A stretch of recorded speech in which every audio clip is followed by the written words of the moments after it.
lot of the study material that I have looked at this week focuses totally on the negative. And I don't like the negative. I don't think that's where God focuses. Although the negative is there, it's there as an example for us. And it literally is just that. It is an example for us of what not to do. But if we focus on the not, then we don't do what we're supposed to do. There's a understanding in psychology and in parenting stuff. I did some training as a parent educator with a couple of groups, and it's interesting that if you tell a child, don't run, what do they hear? Run! They don't always hear the first word. If you tell the child, walk slowly, what do they hear? Walk slowly. When we focus on the don't, we lose sight of the do. Now, there's a lot of don'ts in here, and I'm going to talk about a couple of them, because we need to be aware that these behaviors, these things that are so common to us, they're as natural as a child running. It is as natural as a child squealing, right? And they do that. That's normal, that's natural, that's healthy. But as natural as that is the tendency we have to gripe and complain, to find things that we don't approve of, that we don't like, to see things in a negative way. And that is sadly a very human, natural thing to do. And where does that come from? That comes from the fruit of the knowledge of good and evil, honestly.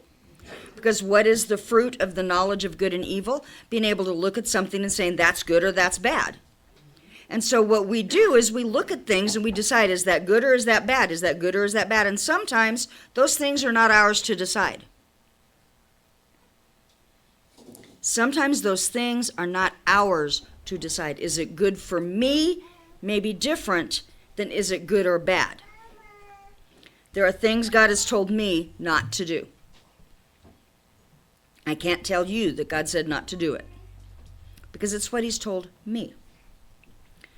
There are things that Scripture is very clear about.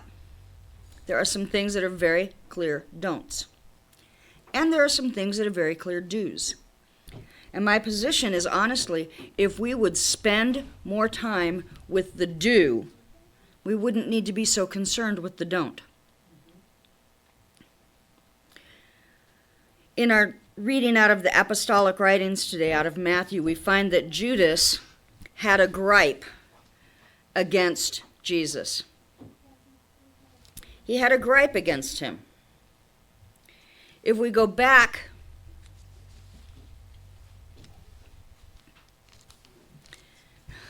I have to look at this, my notes.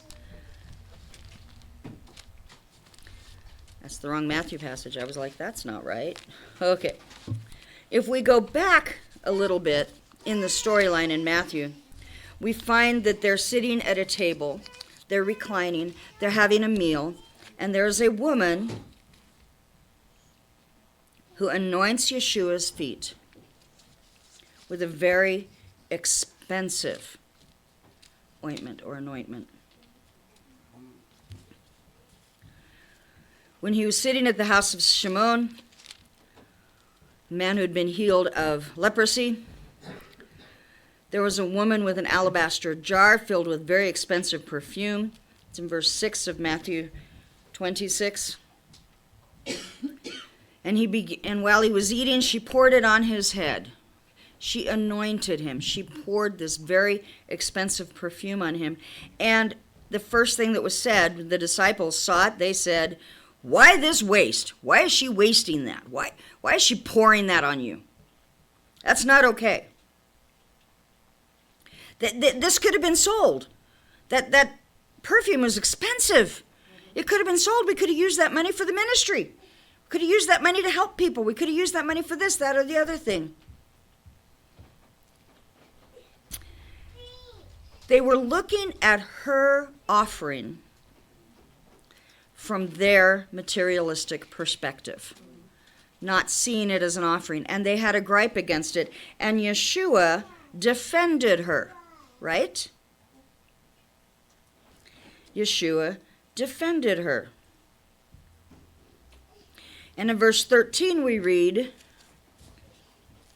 that Jesus says, I tell you, throughout the whole world, wherever the gospel is proclaimed, what she has done will be told in her memory. Can you imagine the disciples are going, but. Okay. Judas is the one who picked up on that criticism, picked up on that gripe. He thought he knew better. He thought Jesus should do it different. You know, there's all kinds of things that are written about the perspective that Judas may or may not have had. From the idea that he's looking at Jesus as supposed to be the conquering king who's supposed to take over and get rid of the Romans, and he thought, maybe I should force this. If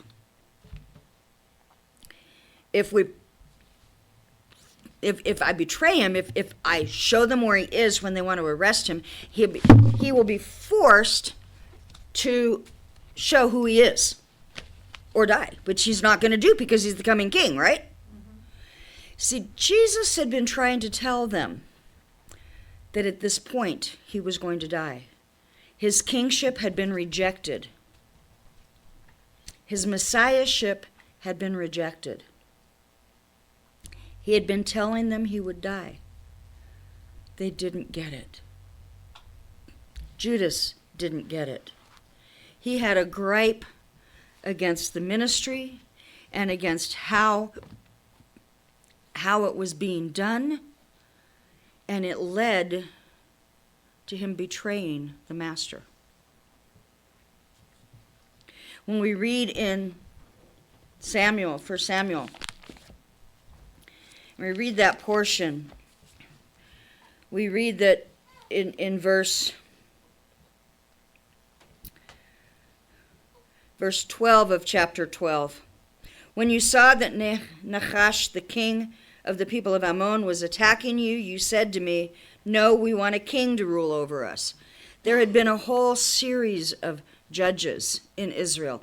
Israel had become a nation, but they didn't have a central king. They had a central worship center, they had a priest, and they had a prophet. What they wanted right then was a judge, because what the judges did was they would lead the armies against the enemies coming. But instead of asking for another prophet or asking for a judge, they said, we want a king like the next door neighbors. We don't want to be different. We don't want to have to sit here and wait for God to raise up somebody. We want somebody whose job is and whose role is to defend us and to protect us and to take care of us. We want a human in that office. Samuel's next statement, we want a king to rule over us. Samuel said, when Adonai, your God, was your king. Now here's the king you've chosen and that you asked for. Several years ago, as part of a church congregation where the pastor had resigned, he was a good pastor, the people loved him, he was gentle. And the elders were in a season where the pastor had moved and the church didn't have a pastor. And the elders of that congregation were leading the congregation. They were taking turns doing the messages. They were taking turns visiting the sick. They were taking turns doing all those things that a pastor is expected to do. And honestly, I thought they were doing really well. And they met and they prayed and they reviewed applications. They reviewed applications and they prayed and they kept doing what they were doing. Bringing in, looking at it, praying over it. Nope, not this one. Nope, not this one. Nope, not this one. But they hadn't brought anyone to the congregation to determine, is this going to be the next pastor? Because this was a church where the congregation determined and voted and agreed or not. not an appointed situation, but where the congregation as a whole, with the recommendation of an elder board, would choose a pastor. The elders felt very strongly it wasn't time for a new pastor yet. The elders felt like that God was having them do what they were doing and that this is what they were supposed to do for a season.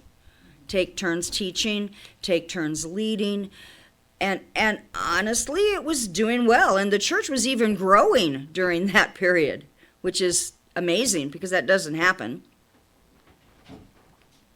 But the people, the members of the congregation got restless, and they wanted a pastor. They wanted someone, one person they could go to. They got demanding. Someone called for a church meeting, and it wasn't one of the elders, it was someone else. We need to have a church meeting, and they started calling around, we're going to have a church meeting, and someone that was not on the eldership or not in the whatever you want to call it. And we had this big meeting after service one day where the people were saying, when are we going to get to vote on a new pastor? You guys are looking at applications and you're not bringing anybody to us. We should be able to decide who the pastor is going to be. Why are you guys being responsible for it? Why can't bring it to us? And one person even came so far as to say, the last 3 people that applied, bring them all 3 in on one weekend, let them each preach, and we can vote on which one we want, right? That's not how it works. That's not how that particular church's bylaws were set up. That's not the way, that's politics. That's American politics. You give us a couple choices and you let us decide, right? That's American politics. That's not the way God set up his church. That's not the way God had set up the nation of Israel. It wasn't about who was popular. It wasn't about who was the best looking. It wasn't about who could convince the most people to vote for him. It was about who God called, who God anointed, and who God put in that position. The elders of that congregation tried to discuss, tried to share, this is where we feel it's going. The people were like, no, we need a pastor, we need a pastor now, we need a pastor now. And the elders had a meeting by themselves the next week, and they said, okay, the next guy that applies we'll bring to the congregation. We'll see what they do. And they did. And the people loved him. He was great. He was dynamic. He was all of that stuff, and the people voted for him. And as I sat there as a member of that congregation, all I could hear was this passage. You wanted a king? You got a king. And what happened was within the first 2 months of the pastor being there, he tried to change everything. He didn't like how this was done. He didn't like how that was done. He wanted this part changed. He wanted a different type of worship team. He wanted things different, and the people were like, that's not what we asked for, right? Be careful what you ask for. You might get it. Samuel was telling the people, you want a king? You want it to be the way you want it to be? Okay, God is giving you a king.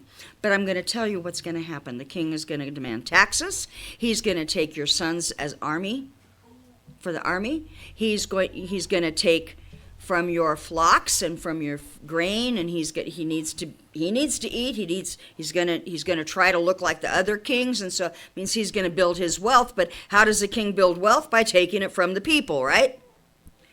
So there's this place that Samuel looks at them and says, okay, God's giving you what you want. And it cost them in some ways, just like it cost that particular congregation. Now things kind of settled down in that congregation, and the new pastor did a decent job, but at the same time there's this attitude, there's this perception that I know better than you do what's supposed to happen, right? We're all guilty of that, aren't we? I'm very guilty of that. I was trained in how to do certain things, and man, I go into a congregation and I see it being done different, and it's like, that's not right, that's not right, you know. And it's not so much that that's not right, it's just not the way I'm comfortable. See, Judas had a gripe against Jesus accepting this very expensive anointment. He thought the oil, he thought that it needed to be handled differently. He didn't think we should waste the money on the adoration of Messiah. I think about that, and there are times I think we are short-sighted with our critique of art in worship and our critique of how people put things together to the best of what they can.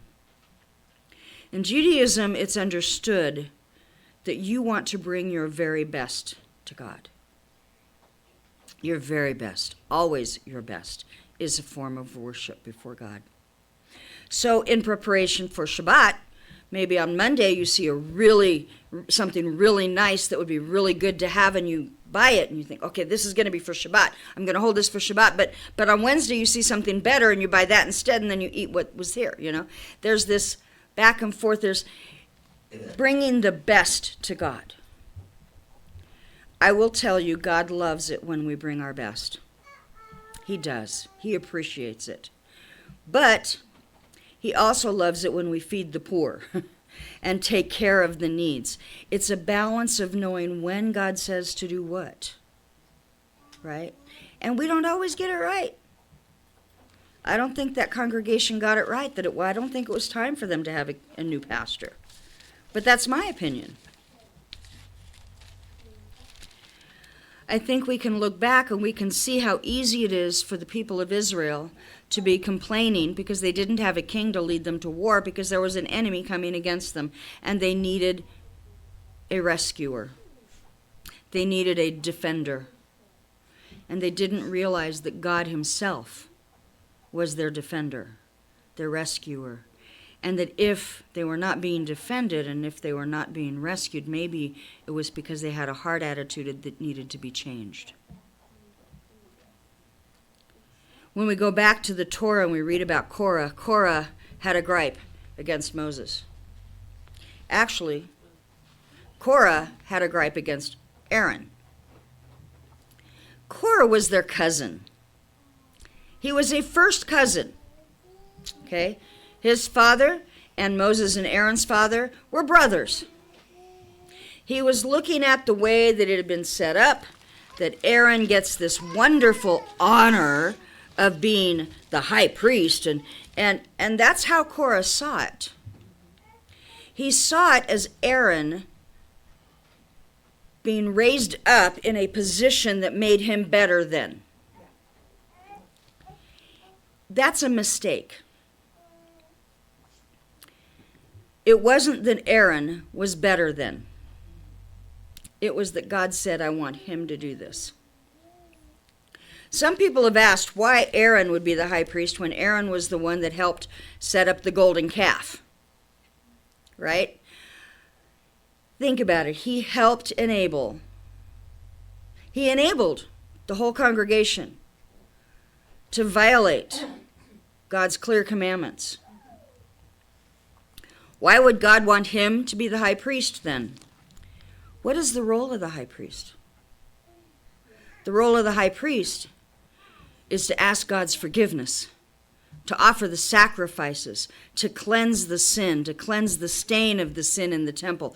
The role of the high priest is to carry the weight of the people before God. He had led them a wrong way. You get to carry the weight of the people now before me. It's a real challenge to do.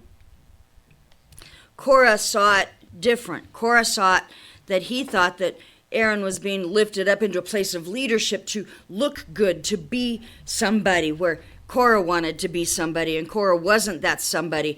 And Korah started complaining. I don't know why Aaron is being chosen to do that. I'm just as strong as Aaron.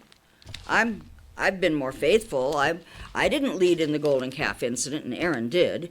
I didn't this, I didn't that. I'm better than that. Whatever. And he began complaining, and he began sharing his complaints, his gripes, among the other Levites and among their next door neighbors who are the descendants of Reuben. See, Korah's group was camped next to the Reubenites. And if you see the camping order, Janie's got it up on the wall over there. You can look at the pattern, right? Yeah, and you can see, but Korach and his group were camped next to the Reubenites. So Korah had a gripe against Moses and Aaron, and he began griping. And his negative attitude spread from him to other Levites. We're just as good. Why does Aaron get to take the incense into the place? Why can't we take the incense into the holy place? Right? And it spread to the sons of Reuben, who didn't necessarily want to be in the holy place, but they started looking at Moses and criticizing what Moses was doing as the leader.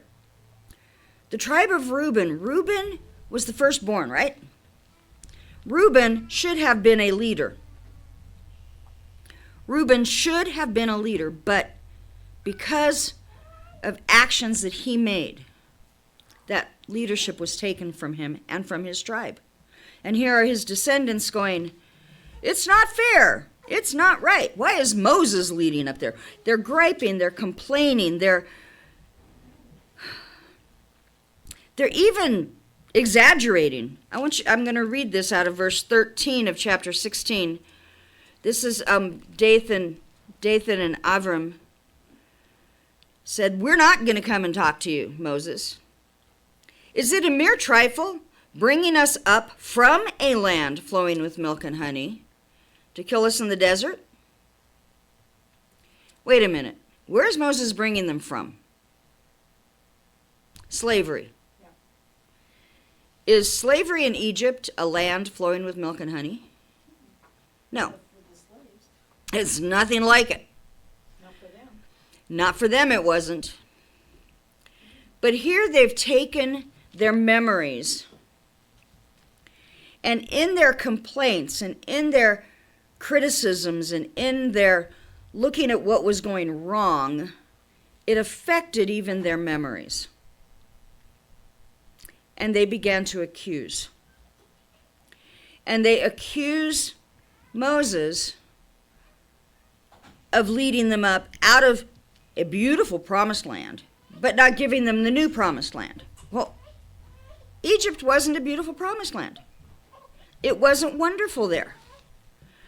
But the contention against the leadership, the criticisms, the complaints,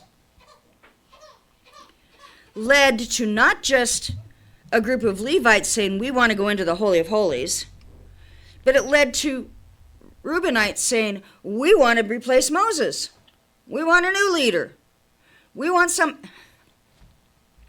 You know, the fastest way to destroy a congregation is for people to begin complaining about the leadership in small groups. The fastest way to destroy a congregation is for a couple of people to go out for lunch together and have what my dad used to call roast preacher. I've never forgotten that statement, that some people go home from church on Sunday and they go home and they have roast preacher for lunch. The reality is it's a fairly common and simple thing to do. Go out with someone and they say, well, you know, I really wanted them to do this and they haven't, or I think it ought to be done this way. And talking amongst themselves and criticizing and complaining amongst themselves, and pretty soon you have someone coming and saying, well, I think I should be leading.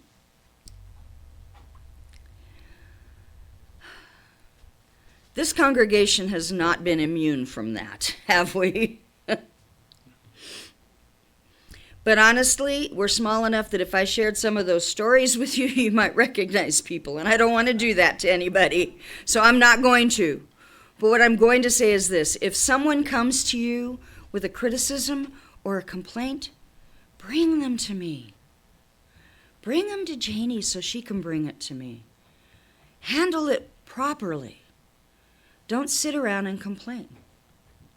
People have left the congregation because I didn't pull them into a leadership position soon enough or quick enough or strong enough. People have left because we don't do enough Jewish music. People have left because we do Jewish music. People have left because you're too small. Well, come and help us make it bigger, right? Help us grow then. Yes, we are too small. I get that. But you can't come here and hide. You can't come here and pretend to be perfect because it'll be found out real fast, right? None of us are perfect. Do I make mistakes? Absolutely. Have we made mistakes in leading this congregation? Yeah, we have, right? Yeah. Janie's going, There are things I've not handled all that well. I know that. But the truth is, we're all human, and we all can work together to make it better. If you believe God has a calling on your life to teach the Word of God, join us. Help us. But make sure that what you want to teach is in line with what our focus is and what our calling as a congregation is. Don't get mad at me if I don't let you teach. How do I say this politely? Don't get mad at me if I don't let you take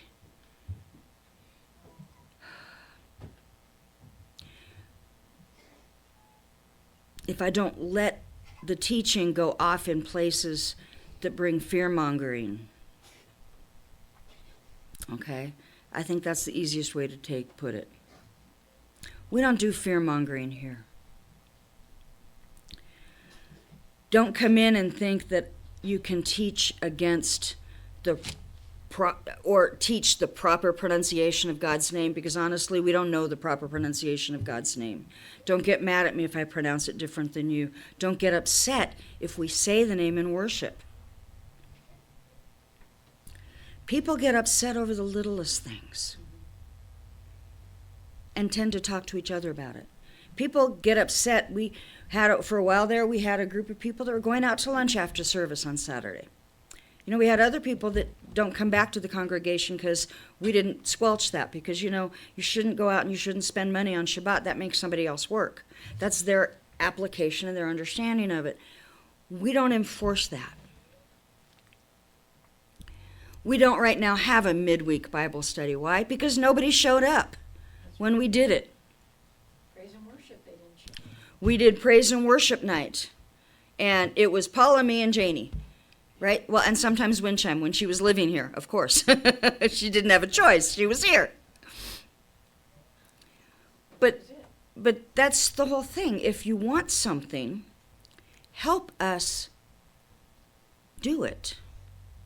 Let's achieve it. But do so with respect. Right? Y'all know we've had someone that I let lead worship for a while, right? She's in Florida now, of all the places to move to. Joy, if you're watching us, we miss you. An anointed, gifted musician who knew music well, who could lead us in some worship, in styles of music I can't do, because it's not part of my training, not part of my background. If you have a gift and we're not using it, let me know. I would love to let you use it, right? We had someone that knew the prayers and knew the liturgy, and we let him lead once a month a Sabbath, a synagogue-style worship. And it was nice, wasn't it? Yeah. He's in Arizona now. Everybody's way over there. Yeah, I mean, it's like God brings people here. We let them do some things, and God and we want you to do things, and then they get moved. We have more people, I think, sometimes that watch us on our YouTube channel or on our Facebook page than are actually here in the house. I know we do, because I get messages from them. So we're glad you're with us. But if you're local, show up if you can. If you need help, let us know. We had a gentleman we were providing a ride to for a while. He had a stroke not long ago. Did we ever find out from his ex-wife where he is? Where Joseph is? No? Okay. We don't have contact information from the family. If you need something from us, let us know. Don't be upset if we don't step up to something we don't know about.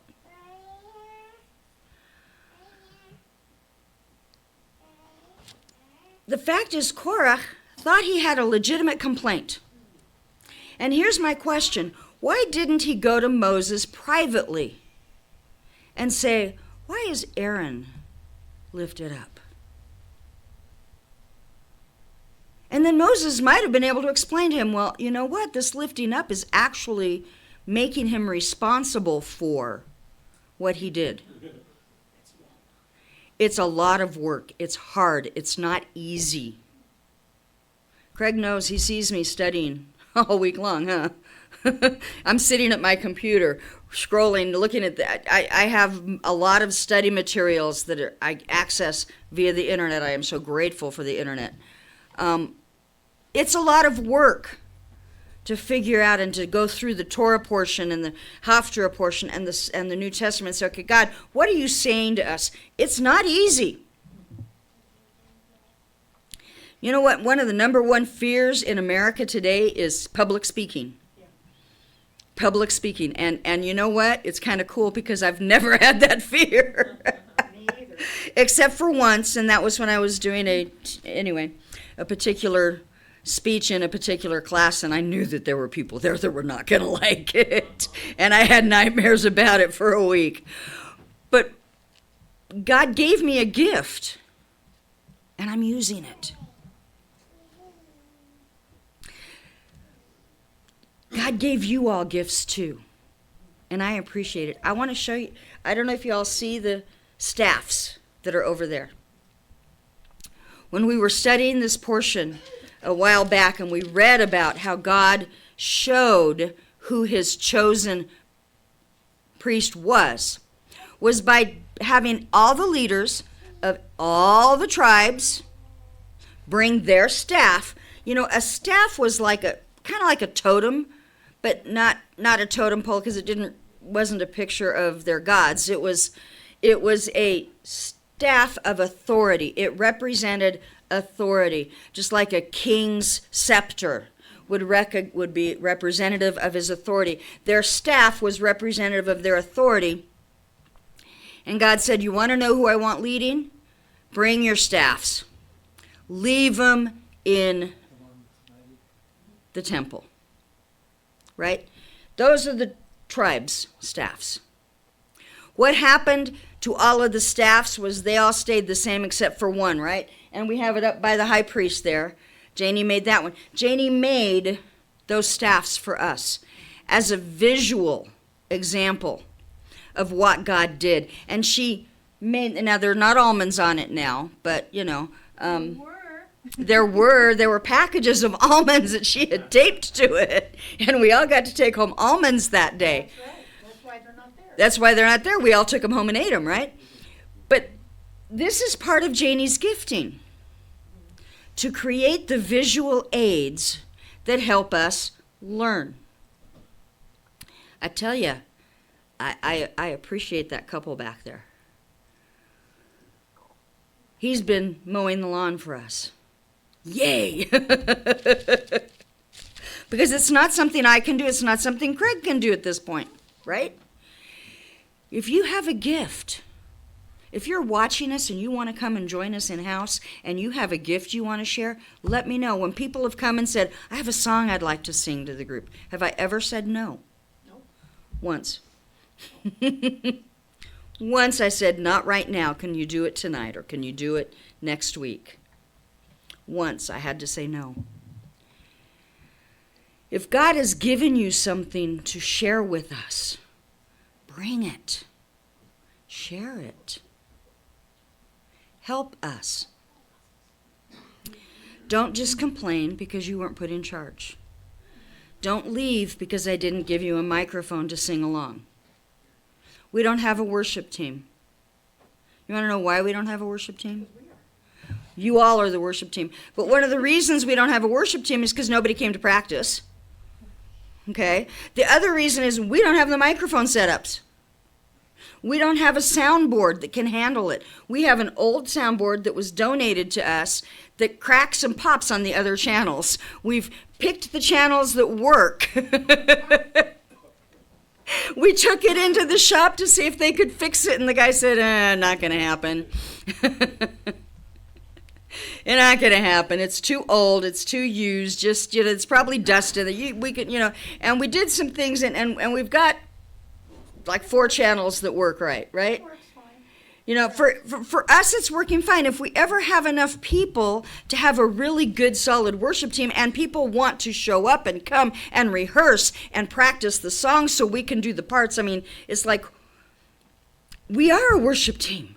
Everyone here is a part of the worship team. 2020 cut this congregation. I don't know if you guys remember that, but before 2020, we had more people here. We had a much larger group. That's been 5 years. We are not the only church that has suffered from the effects of 2020. We had other attacks that also happened that year. Okay? We had personal attacks that happened against Craig and I, that we had accusations that came up that have cost us. And those accusations were harsh and strong.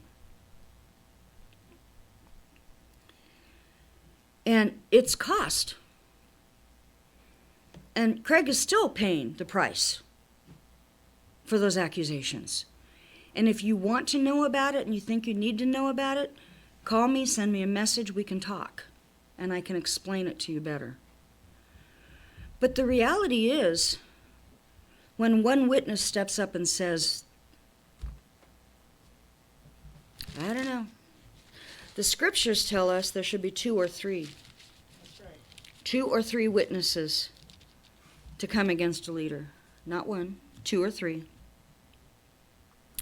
The book of Hebrews says, obey your leaders, submit to them, for they keep watch over your souls as those who give an account. That's in Hebrews 13, verse 17. I'm going to tell you something. The role of a priest is not an easy role. The role of a script Bible teacher is not an easy place to be, because anything I go to teach, God says, have you learned this yet? And I will be tested in it. We can't teach what we don't know. Criticisms, complaints are contagious. And people who are angry and upset and hurt will go out of their way to get other people to join them to help them. If someone comes to you and they're angry and hurt by something I've done, or something Janie's done, or something Craig's done, honestly, we are your leadership here right now. Bring them to us so we can resolve it. We can't resolve things said in private, in corners, that we don't know about. I will never forget hearing from a gal that hadn't been here for a couple of years. And she was telling me about another person that had been here when they were here. And she says, I never understood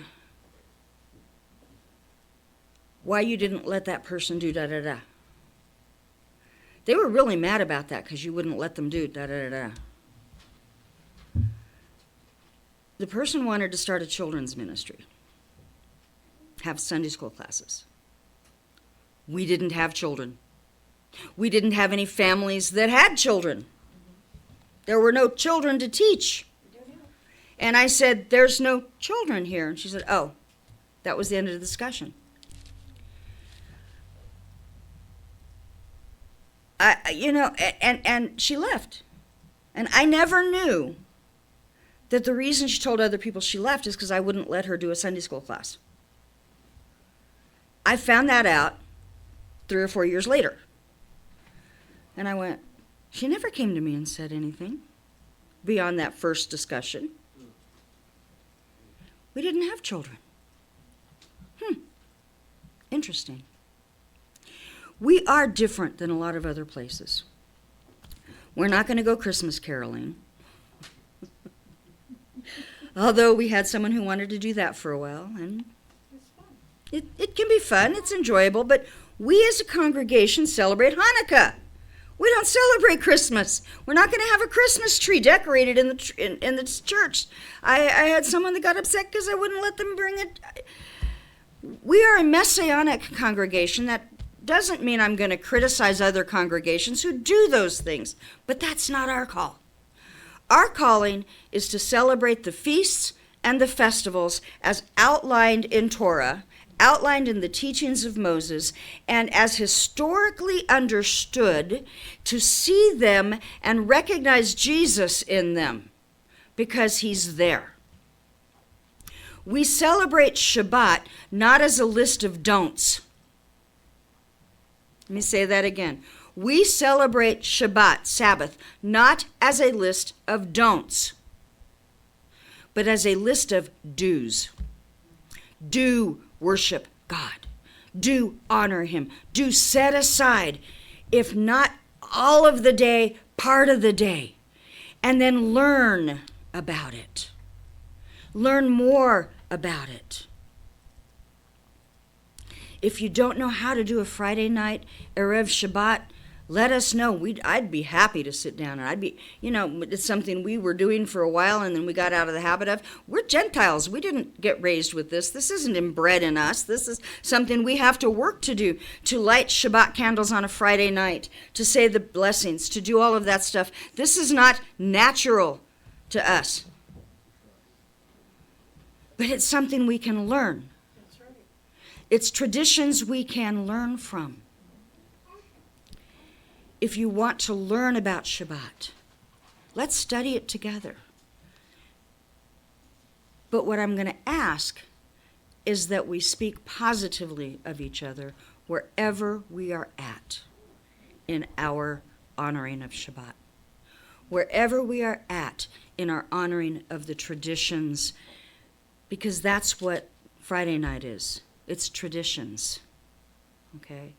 The Lord says to honor Shabbat, to remember Shabbat.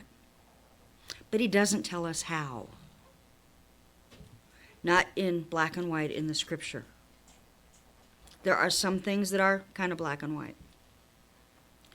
We are to honor him. We are to worship him. Sabbath is the first festival that was established by God. It was established before the others. But we are not going to criticize how you keep Shabbat. That's right. We are going to say, hey, welcome, join us, worship God on this, his Shabbat. And if you want to worship God on Sunday, feel free to worship God on Sunday. If you want to worship God on Monday, feel free to worship God on Monday. Whatever day you worship God, but recognize that Saturday is Shabbat. That's right. It is a special day that God set aside. Doesn't mean you can't worship other days. Rather than be contentious and come against and criticize and split congregations, ours and others. I remember being asked to help in a Bible study that for another church was doing, and they wanted to go through a particular study, and I said, okay, I've gone through that study, I can help with that. And then what ended up happening is about 3 or 4 weeks into that home study, it began to be more of a attack their pastor because he wasn't doing these things. And I said, you know what, this is not going to happen. I am not going to be part of a home group that is going to be divisive of their pastor. Not going to be. Now either this shifts or I leave. I ended up leaving. That congregation split later on. But I wasn't a part of it, and I won't be. We want to do lots of things. But we're a small group, and we can't do them by ourselves. We want to grow.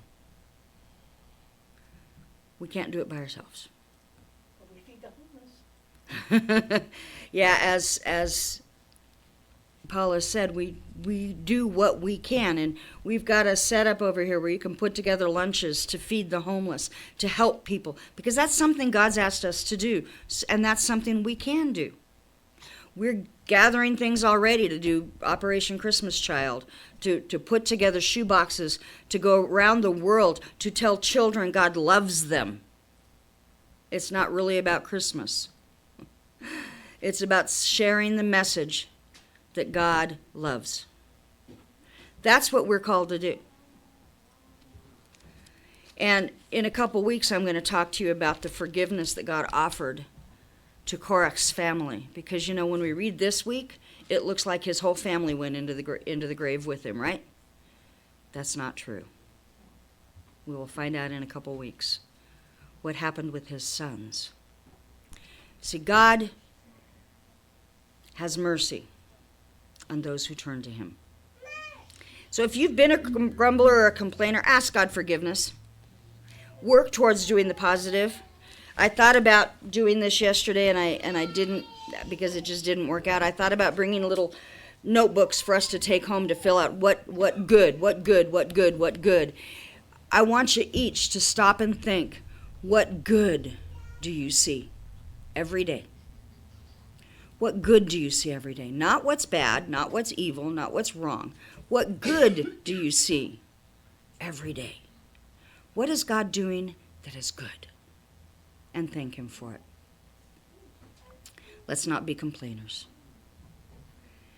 Let's be consecrated worshipers who say thank you to God for what he is doing through the people he chooses, in the way he chooses them.